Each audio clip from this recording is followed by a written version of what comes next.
उस साधु से पूछा किसी ने कि महाराज हमारे दुख का कारण क्या है। बहुत तरह के दुख हैं, हजार हजार दुख हैं, और इन सारे दुखों का कारण क्या है, मूल कारण क्या है।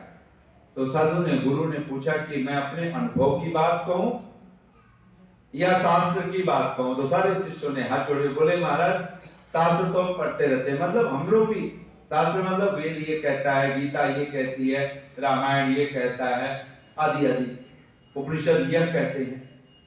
अनुभव, अगर आपको अनुभव हो चुका है तो आप वही कहें, अनुभव ही ज्यादा महत्वपूर्ण है। और साधु ने कहा कि मैंने जितना पूरा जगत देख लिया, सबके दुख देख लिए, सब कुछ देखने के बाद, शास्त्र समझने के बाद एक ही निष्कर्ष पर पहुंचा, हमारे दुखों का सिर्फ एक ही कारण है, एक कारण।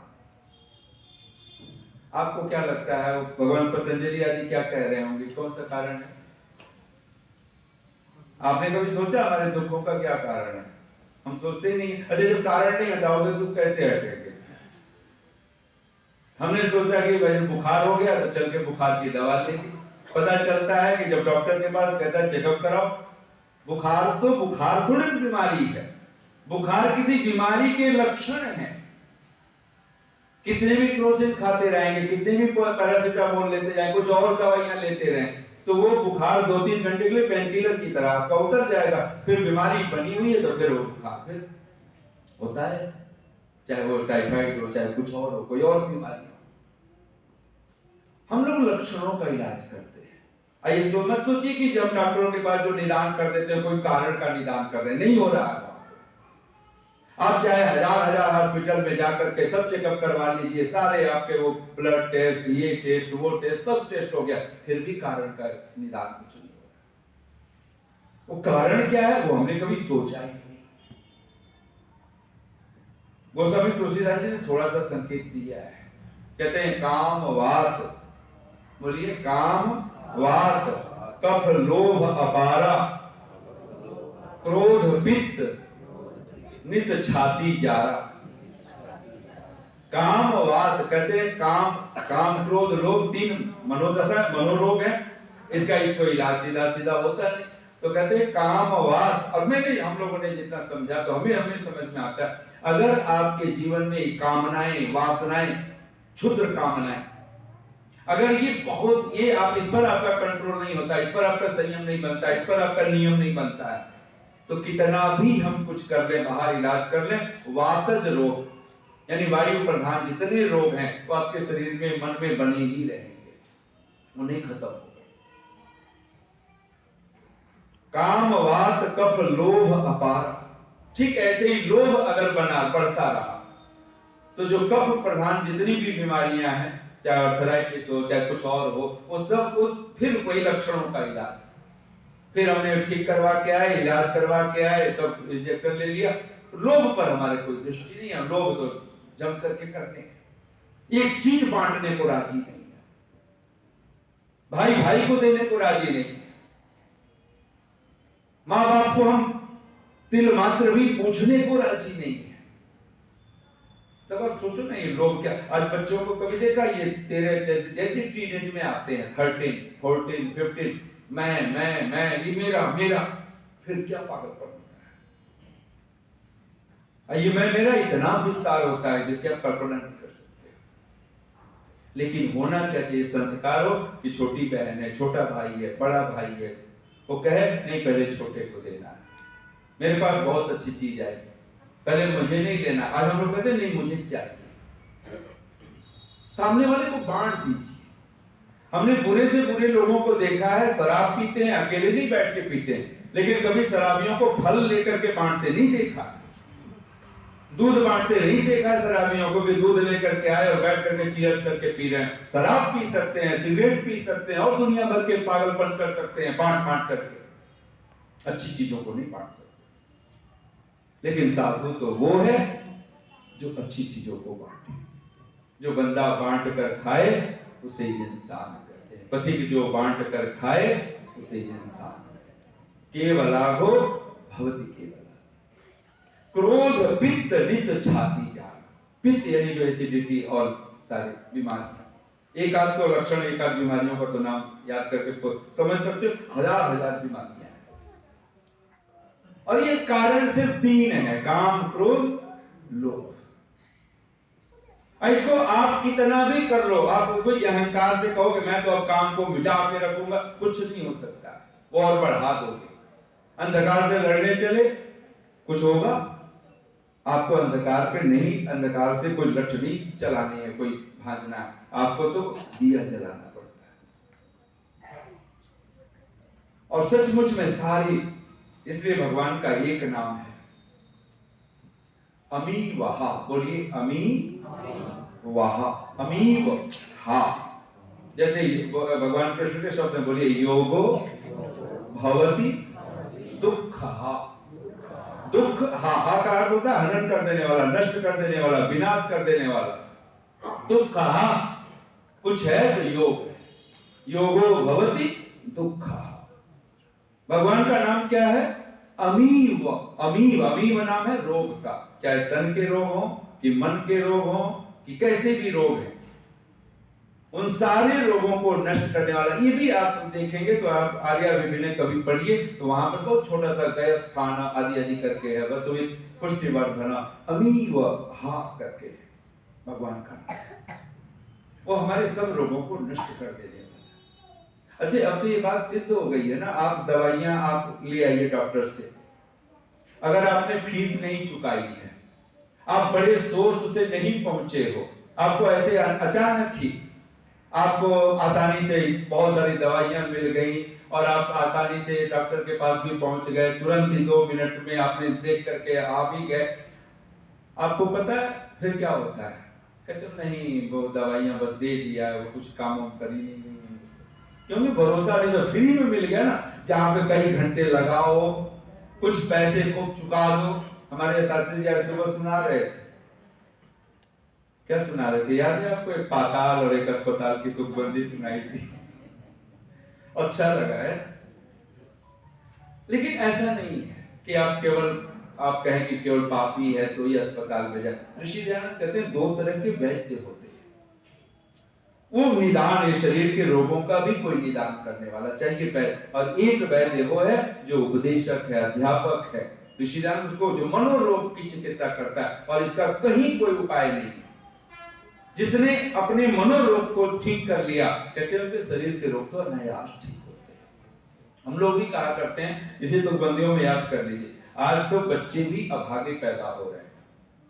हम लोग तो माँ का आंचल, आज के माओ के पास तो जो मेट्रो शहर में वहां आंचल वाचल कुछ है ही नहीं।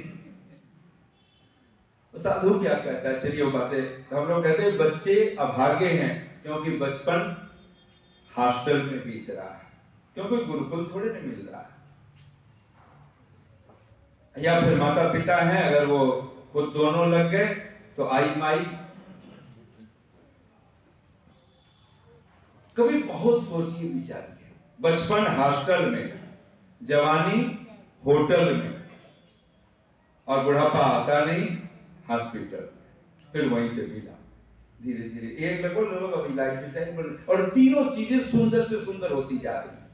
आपका घर उतना बहुत सुंदर हो कि ना हो, हॉस्टल बहुत सुंदर, होटल बहुत सुंदर, और हॉस्पिटल की तो पूछो मतलब, हॉस्पिटल में चले जाओ तो आप हॉस्पिटल ही ना लगे, तो फिर लगता है कि फिर तो। साधु कहता है हमारी दुखों का एक ही कारण है। अभी तो काम क्रोध लोभ की बात हुई, ये भी 3 हो गए, और सही बात है कि वो क्यों, वो साधु जो कहता है, आप भी कभी विचार कीजिएगा। और फिर भी महर्षि ध्यान में हमारे दुखों का, वो साधु कहता है फिर भी मैं कह दूंगा और तुम समझ पाओगे, स्वीकार कर लोगे, मुझे नहीं लगता। तो शिष्यों ने हाथ जोड़ के कहा महाराज आप तो बता ही दो अपना अनुभव, हम करें ना करें फिर आप बता दो, ये तो ना रहेगा हम बता ही नहीं। और साधु ने कहा हमारे दुखों का एक ही कारण है, बोलिए हमें प्रायोरिटी देनी नहीं आती है, हमें प्राथमिकता देना नहीं आता। सारे दुखों का एक ही कारण है, प्रायोरिटी, प्राथमिकता। कौन प्रथम है, कौन मुख्य है, कौन गौण है? मुख्य को मुख्य बनाना हमें नहीं आता है। अगर मुख्य मुख्य बन जाए, आपके जीवन का सारा दुख विदा हो जाए। राम जी को कोई दुखी करके दिखलाए ना, कहां दुखी होते, क्यों नहीं दुखी होते राम जी? चाहे जंगल में भेज दो, कहते बड़े भाग पाई सत्संग का, ऐसे भाव है। संत मिलेंगे ऋषियों के, और फिर 14 वर्ष कितने सारे झंझटों से, राजकाज से, अपने जो सारी जिम्मेदारी राजा बनने के बाद, तो ये अवसर, ये कोई राम से सीखे। हम तो अभी रामनवमी मनाएंगे ना, और कभी ये पंक्तियां बीच में रह ही न जाए, इस समय आ रहा तो मैं इसी समय बोल दूं। राम तुम राजा हो जन जन के, तुम मालिक हो सब बगियन के। राम तुम राजा हो जन जन के, तुम मालिक हो सब बगियन के। तुम हंसते और हंसाते हो औरों को, तुम हंसते और हंसाते हो औरों को। हम ही अभागे ठहरे जो खुद रोते और रुलाते हैं औरों को। राम तुम ऐसे बनाए भाई को इतना प्यार दिया। राम तुम ऐसे बनाए भाई को इतना प्यार दिया। हम हैं सब सुख ले लेते हैं, भाई को वनवास दिया। राम तुम जन जन में रमे हुए हो।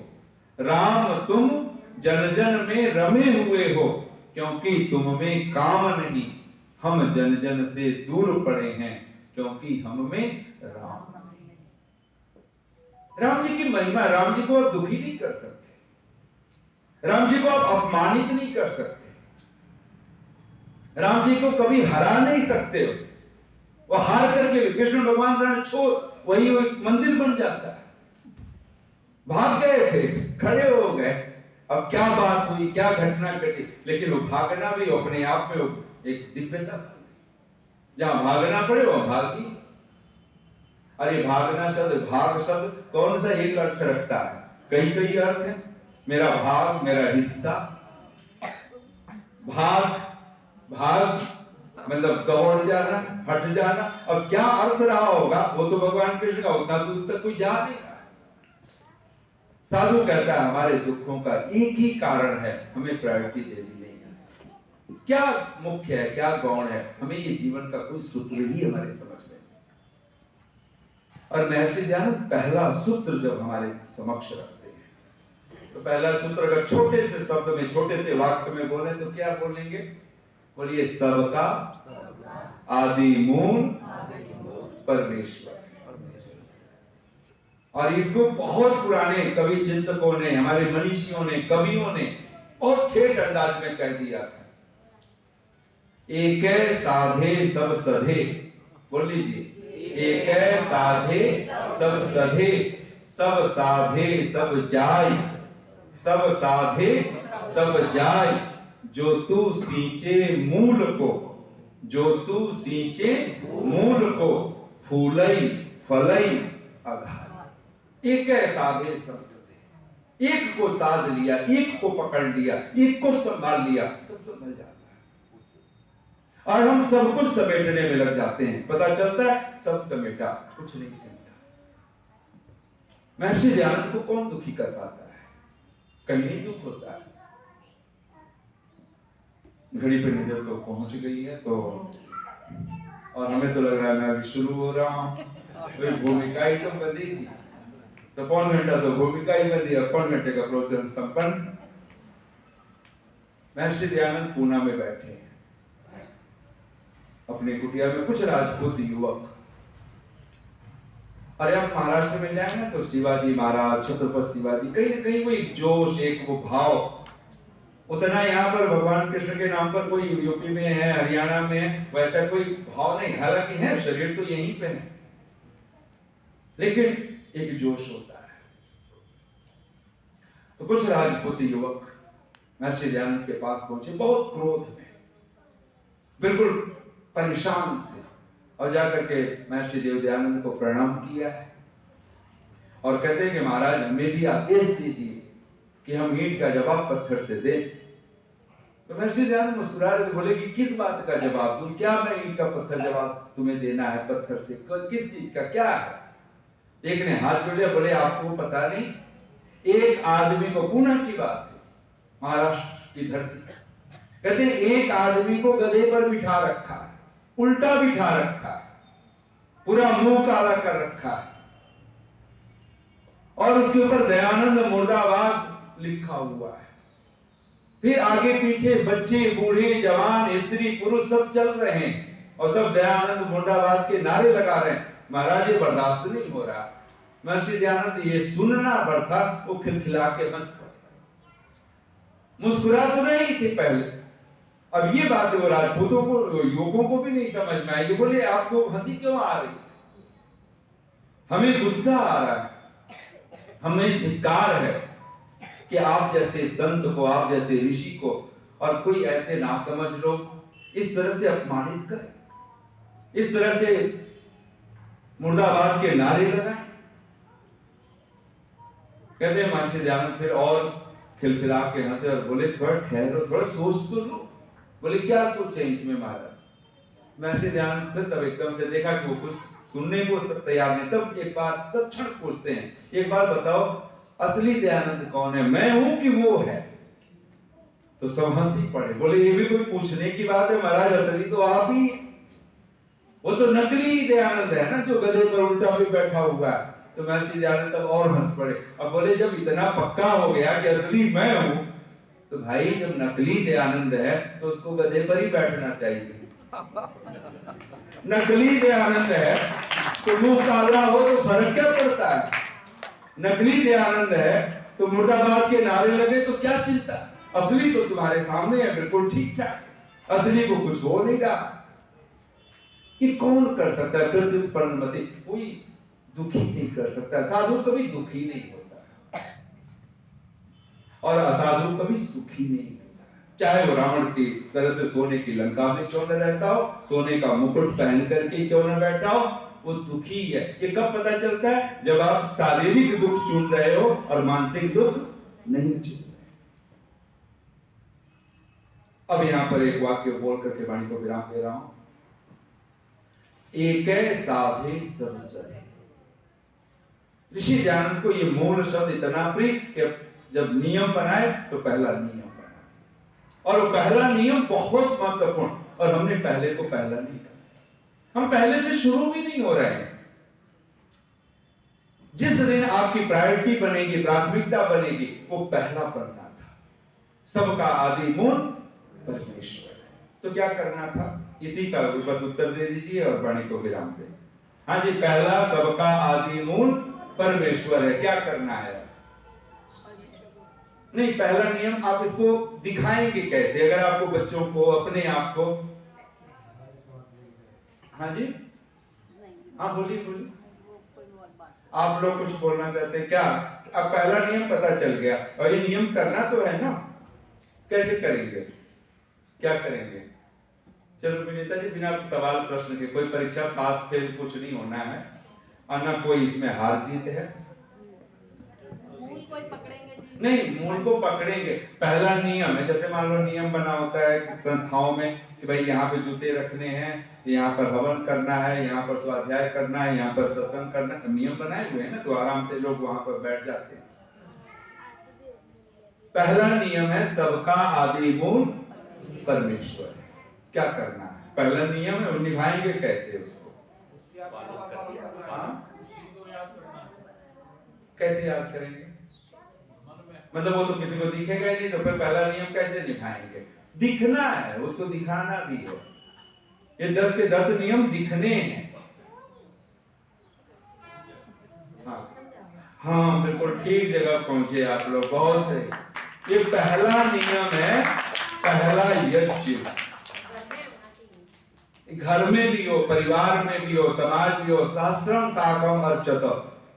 ऐसा नहीं है ये जो दूसरे नासमझ मूर्ख जो है रोड पे बैठ करके, वो तो रोड पे बैठे, आपको अपने घर में बैठना था, परिवार में बैठना था, समाज में बैठना था, और हमें शायद कोई खड़ा भी नहीं कर पाता, हमें कोई हमारे दुर्गात नहीं कर पाता। कोई कहता भैया उठ जाइए, हम कहते भैया हमें संध्याई करनी, उठ जाते हैं। हमें तो लगा यहाँ जगह है तो हम बैठ गए, और जगह पे ही बैठेंगे।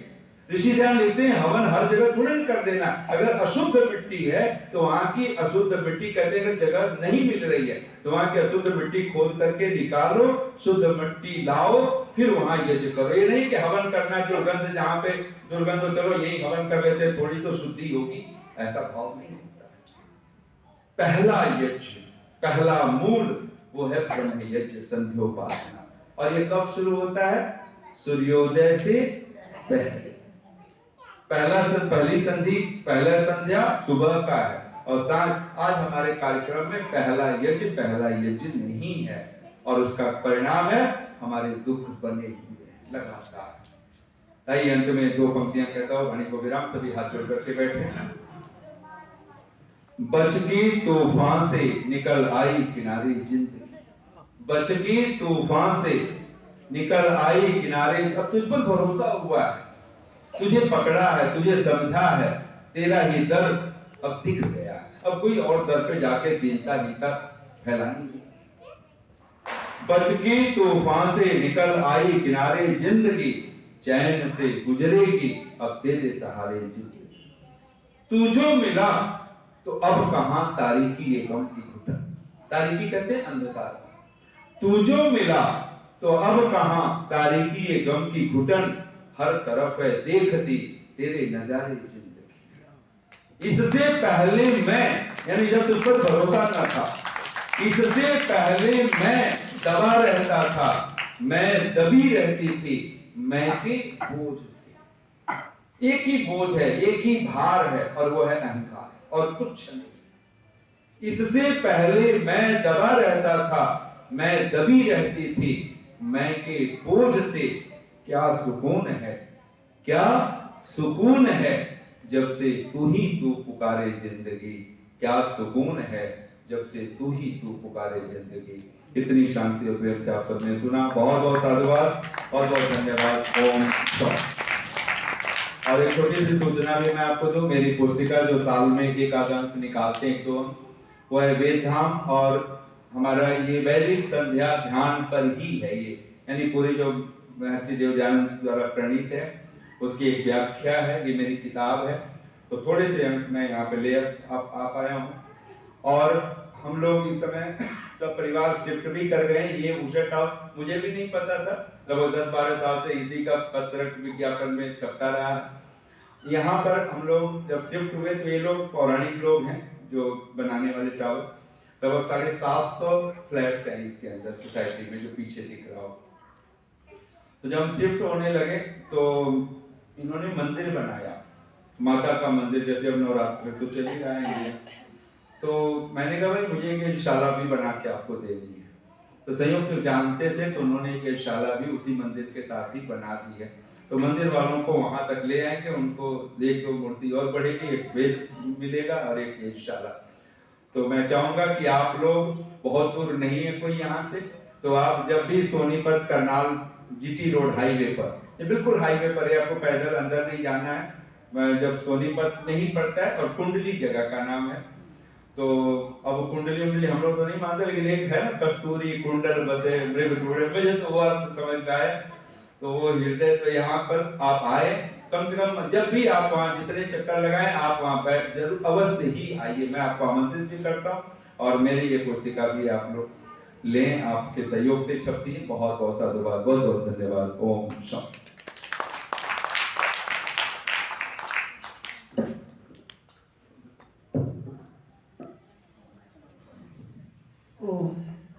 आदरणीय पुरुषों, मातृशक्ति एवं प्यारे बच्चों, अभी हमने श्रद्धा आचार्य जी से बहुत ही सरलता से जाना कि हमें जीवन में प्राथमिकता देनी नहीं आती।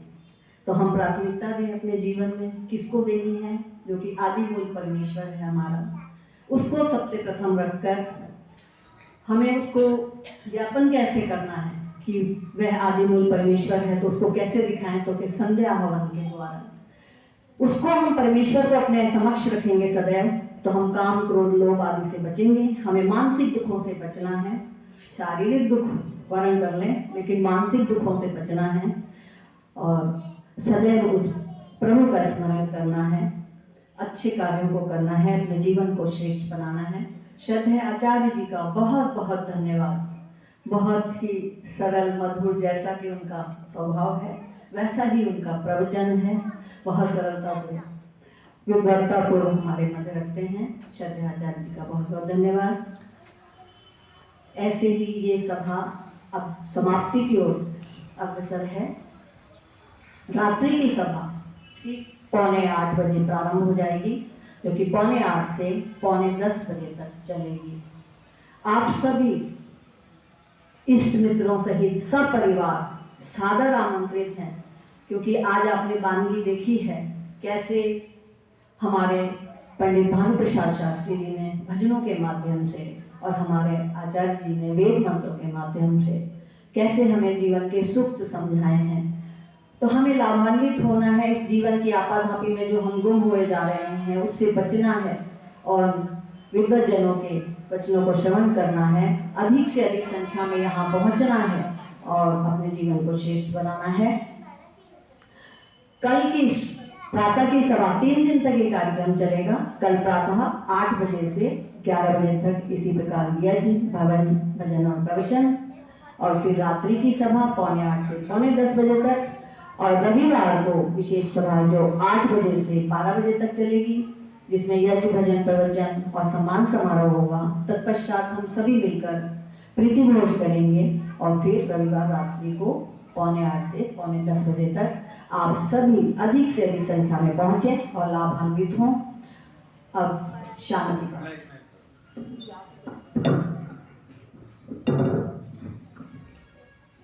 शांति पाठ में जब करें कभी ना तो हाथ जोड़ करके वैसे ही बैठ करके पूरी श्रद्धा से भगवान से शांति की कामना ही करनी चाहिए और वैसा ही घोष वाक्य आदि बोलने चाहिए। ओम द्यौ शांतिरंतरिक्षं शांति पृथिवी शांतिरापः शांतिरोषधयः शांति वनस्पतयः शांतिर्विश्वे देवाः शांतिर्ब्रह्म शांतिः सर्वं शांतिः शांतिरेव शांतिः सामा शांतिरेधि। ओम शांति शांति शांति। सच्चिदानंद स्वरूप भगवान की जय। सत्य सनातन वैदिक धर्म की जय। मर्यादा पुरुषोत्तम भगवान श्री राम की जय। योगेश्वर भगवान श्री कृष्ण की जय। गुरुवर स्वामी पूर्णानंद जी महाराज की जय। गुरुवर स्वामी ब्रजानंद महाराज की जय। विश्व गुरु महर्षि देवदयानंद सरस्वती की जय। सब ऋषियों, मुनियों, संतों, महापुरुषों की जय। देश धर्म पर बलिदान होने वाले वीर वीरांगनाओं की जय। हमारा उद्घोष इंद्रम वर्धन्तो अप्सुरः किण्वन्तो विश्वमार्यम अपघ्नन्तो अरावणः। सभी बोलेंगे गौ बिना गति नहीं, वेद बिना मति नहीं, वेद बिना मति नहीं, गौ बिना गति नहीं। प्रणवत ध्वनि।